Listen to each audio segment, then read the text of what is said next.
ആദ്യത്തെ ചിത്രത്തിൽ തന്നെ ചട്ടമ്പി കല്യാണി, അതിലാണ് ഞാൻ നസീർ സാറോട്ട് അഭിനയിക്കുന്നത്.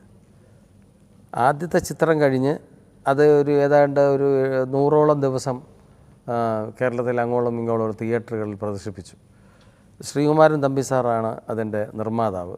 അന്നത്തെ ഹിറ്റ് മേക്കറായിരുന്ന ശശികുമാർ സാറായിരുന്നു സംവിധായകൻ. അത് കഴിഞ്ഞ് 2 ചിത്രങ്ങൾ എനിക്ക് കിട്ടി. ഈ 2 ചിത്രങ്ങളിലും നസീർ സാറാണ് നായകൻ. അപ്പോൾ 2 ചിത്രങ്ങൾ ഒരേ സമയത്താണ് മദ്രാസിൽ ഷൂട്ടിംഗ്.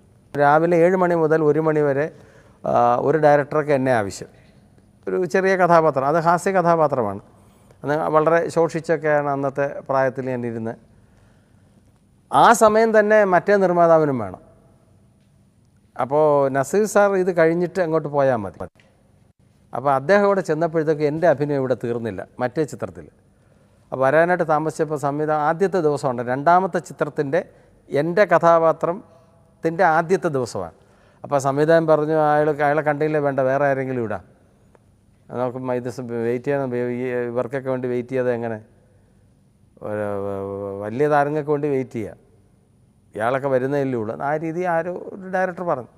അപ്പോൾ നസീർ സാർ പറഞ്ഞു, അല്ല വെയിറ്റ് ചെയ്യണം, കുറച്ച് നേരം വെയിറ്റ് ചെയ്യണം, വരട്ടെ, വേറൊരു സ്ഥലത്ത് ഞാൻ തന്നെ അഭിനയിക്കുന്ന പടത്തിൽ ആ പയ്യൻ ജോലി ചെയ്തുകൊണ്ടിരിക്കുകയാണ്, വരട്ടെ എന്ന് പറഞ്ഞു. അങ്ങനെ ഏതാണ്ട് 1 മണിക്കൂർ വരെ അദ്ദേഹം ഈ ഷൂട്ടിംഗ് നിർത്തിവെച്ച് കാത്തിരുന്നു എന്നുള്ളത്. ഒരുപക്ഷെ ഇന്നത്തെ പലർക്കും അതിനുള്ള മനസ്ഥിതി ഉണ്ടാകുമെന്ന് എനിക്ക് തോന്നുന്നില്ല. അന്ന് അദ്ദേഹം ഒരു വാക്ക് പറഞ്ഞാൽ മതി, വേറെ ആരെങ്കിലും വെച്ച് ഷൂട്ട് ചെയ്യൂ, എനിക്ക് സമയമില്ല എന്ന് പറഞ്ഞാൽ മതി. അപ്പോൾ അങ്ങനെ ഒരു വലിയ ഒരു മനസ്ഥിതിയുടെ ഉടമസ്ഥനാണ് അദ്ദേഹം. അന്ന് ഏറ്റവും പ്രബലനായ ഒരു നടനാണ് അദ്ദേഹം.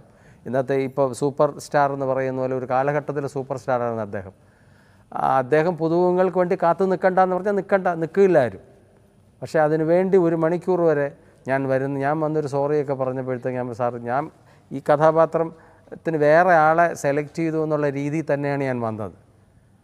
അന്നപ്പോൾ അദ്ദേഹം ചോദിച്ചു, ശ്രീകുമാരൻ അവിടെ കഴിഞ്ഞോ?